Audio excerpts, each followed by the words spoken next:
ఓం నారాయణ ఆదినారాయణ. ఓం ఓం కాంతమ్మ ఓంకారి కాంతమ్మ. జై జై కాంతమ్మ జై కారి కాంతమ్మ. జై జై కాంతమ్మ జై కాళీ కాంతమ్మ. అవధూత కాంతమ్మ లీలలు. ఇంద్రధనస్సు పల్లకి. రచయిత శ్రీ యదనపర్తి విజయభాస్కర్ రెడ్డి గారు. గాత్రం గంటి రేవతి. సమర్పణ మండవ రవికాంత్. 99వ భాగం.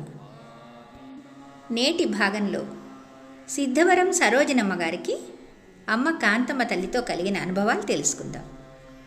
సిద్ధవరం సరోజనమ్మ, చంద్రమౌళి నగర్, 5వ వీధి, నెల్లూరు. ఈమె ఏమంటున్నారో చూద్దాం. 1983వ సంవత్సరం వెంకయ్యస్వామి దర్శనార్థం గొలగముడికి వెళ్ళినప్పుడు మొదటిసారిగా అమ్మ కాంతమ్మను నేను దర్శించుకున్నాను.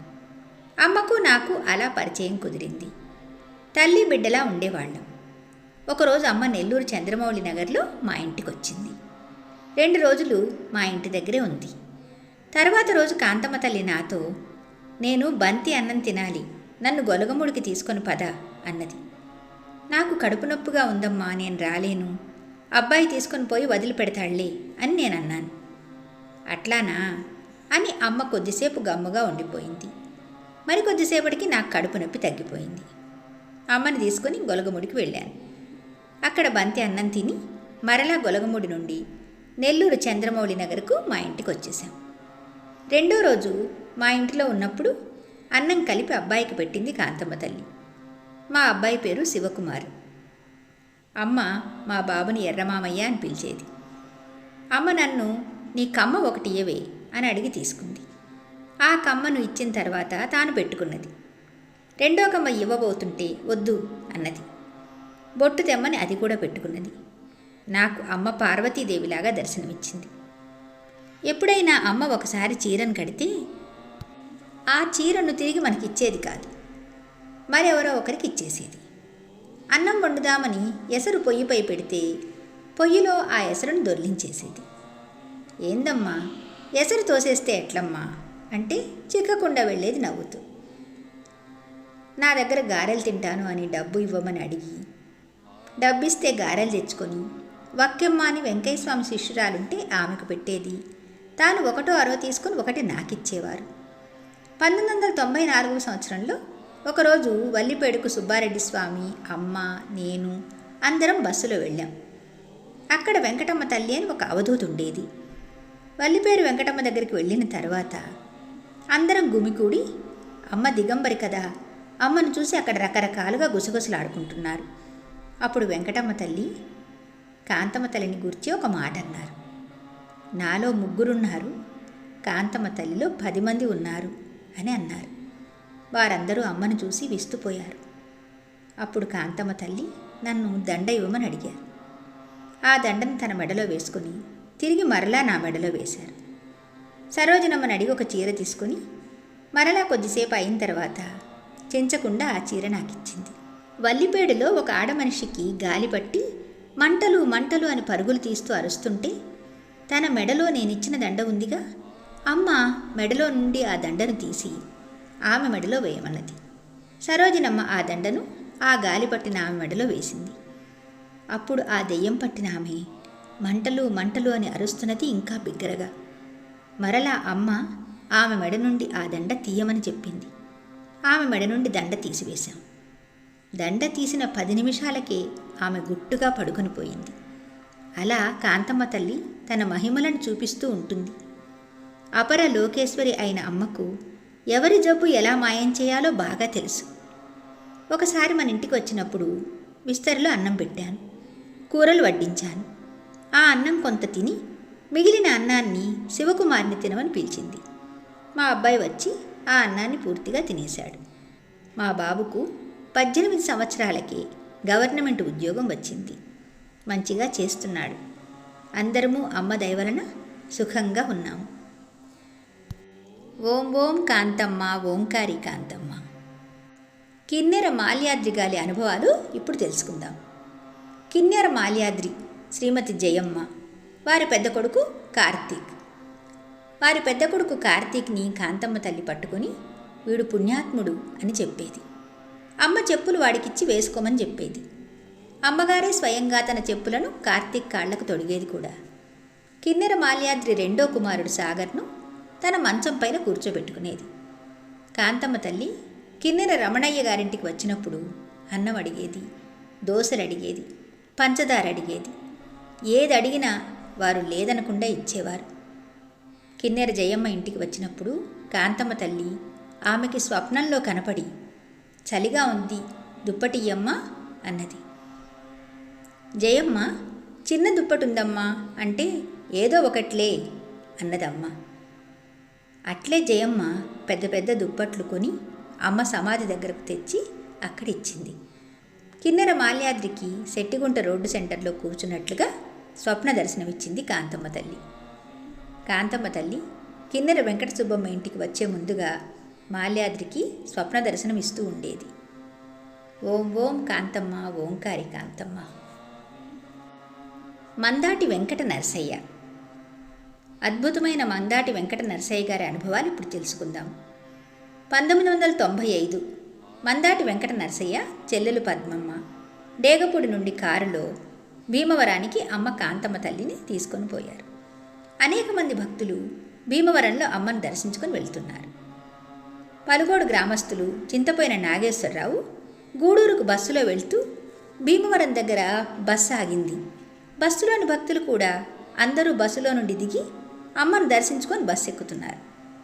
కాంతమ్మ తల్లి చుట్టూ ఉన్నవారిని చూసి నాగేశ్వరరావు అనే అతను కూడా అమ్మ దగ్గరకు వచ్చి అమ్మను దర్శించుకొని నిలబడి చూస్తూ ఉన్నాడు. ఒక భక్తుడు అమ్మకు జామపండు తినమనిచ్చాడు. అమ్మ దానిని ఒక్క వేటున కొరికి పైకి విసిరి పారేసింది. ఆ విసిరిన పండును నాగేశ్వరరావు అందుకున్నాడు. అందుకొని అమ్మ ఇచ్చిన మహాప్రసాదమని ఆ పండును నాగేశ్వరరావు పూర్తిగా తినేశాడు. అది తిన్నాక అమ్మను వదిలిపెట్టి పోలేక అమ్మ దగ్గరే వారం రోజులున్నాడు. నాగేశ్వరరావు భార్యా పిల్లలు నాగేశ్వరరావును వెతుక్కుంటూ భీమవరంలో కాంతమ్మ తల్లి దగ్గర ఉన్నాడని తెలిసి ఆ చోటికి వచ్చారు. అమ్మను దర్శించుకొని పలుగోడుకు నాగేశ్వరరావును తీసుకొని వెళ్ళారు. కానీ ఆ రాత్రి తన ఇంటి దగ్గర కాంతమ్మ తల్లి ఆయనకి స్వప్నంలో కనిపిస్తున్నారు. తెల్లవారగానే నాగేశ్వరరావు తన ఇంటి దగ్గర పలుగోడులో ఉండలేక కాలినడకన తిరిగి భీమవరానికి చేరాడు. నాగేశ్వరరావుని ఏం బుడ్డోడా అని పిలిచి అమ్మ ఒక కోళ్ల జాబు కిందే ఒక రోజంతా కూర్చోబెట్టింది. తర్వాత డేగపూడి నుండి పరికూటి శాంతమ్మ అమ్మ కోసం కారు తీసుకొని వచ్చింది.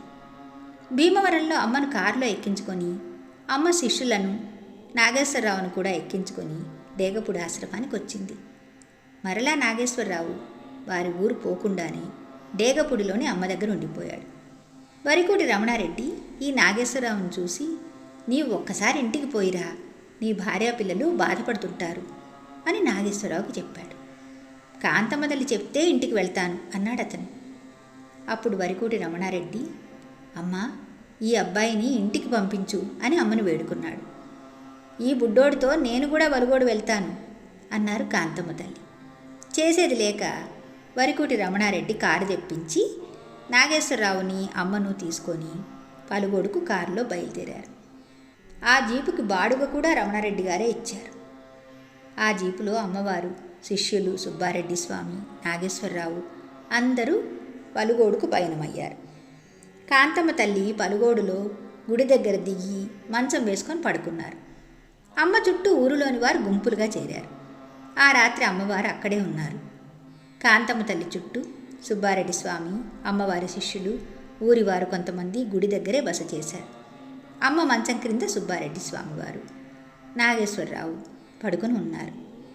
అర్ధరాత్రి అమ్మవారి నిద్ర నుండి లేచి, రే బుడ్డోడా బుడ్డోడా అని నిద్ర నుండి నాగేశ్వరరావుని, సుబ్బారెడ్డి స్వామిని నిద్రలేపి, నిమ్మ చెట్టు ఎండిపోయింది, లేరా పదరా పోదాం అంది తల్లి కాంతమ్మ.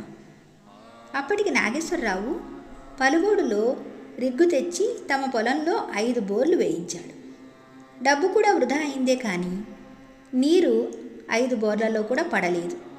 అందువలన నీరు లేక నిమ్మ చెట్లు ఎండిపోతున్నాయి. వాస్తవమే. అమ్మ నిమ్మ చెట్లు ఎండిపోతున్నాయి అని చెప్పిన మాట నిజమే. నాగేశ్వరరావు 5 బోర్లు వేసినా కూడా ఒక్క నీటి బొట్టు కూడా కనిపించలేదు.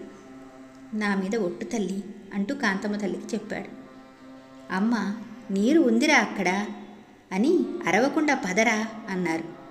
అమ్మవారు ముందు, నాగేశ్వరరావు సుబ్బారెడ్డి స్వామి వెనుక నిమ్మ తోటలోకి వెళ్ళారు. కాంతమ్మ తల్లితో పాటు తోటంతా తిరిగి అమ్మ తన పాదాలతో ఒక దగ్గర గుర్తుపెట్టి 2 రాళ్లు తెచ్చిపెట్టి, ఇక్కడ వేయరా బుడ్డోడా బోరు అని ఆ ప్రాంతాన్ని గుర్తుగా చూపించింది.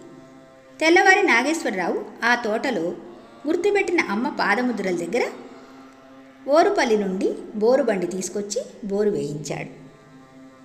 59 అడుగుల లోతు వేసిన తర్వాత నీళ్ల బుగ్గ పడింది. బుగ్గ ఏర్పడి నీరు పైకి 2 తాటిమాన్ల ఎత్తు ఎగిసిపడ్డాయి. ఆ చుట్టుప్రక్కల గ్రామాల ప్రజలు, రైతులు కాంతమ్మ తల్లి మహిమ వలన నాగేశ్వరరావు చేలో నీళ్లు పడ్డ విషయం తెలుసుకొని అక్కడికి తండోపతండాలుగా వచ్చి కాంతమ్మ తల్లి యొక్క మహిమను, దైవత్వాన్ని కొనియాడుతున్నారు. కాంతమ్మ తల్లి దేవుడమ్మ. 5 బోర్లు వేసి ఎంతో ఖర్చు పెట్టి విసిగి వేసారిన నాగేశ్వరరావు చేలో నీళ్లు పడేట్టు చేసిన అమ్మ మహిమ అద్భుతం. అమ్మ దేవుడమ్మే గాని సామాన్య స్త్రీ కాదు. అపర గంగాభవాని అని అమ్మ కాంతమ్మ తల్లి మహిమను 1000 ఏళ్ల కొనియాడారు. మిగతా విశేషాలు తరువాయి భాగంలో చెప్పుకుందాం. ఓం ఓం కాంతమ్మ ఓంకారి కాంతమ్మ. అవధూత శ్రీ డేగపూడి కాంతమ్మ తల్లికి జై. భగవాన్ శ్రీ శ్రీ శ్రీ గొలగమూడి వెంకయ్య స్వామి మహారాజుకి జై. ఓం నారాయణ ఆదినారాయణ.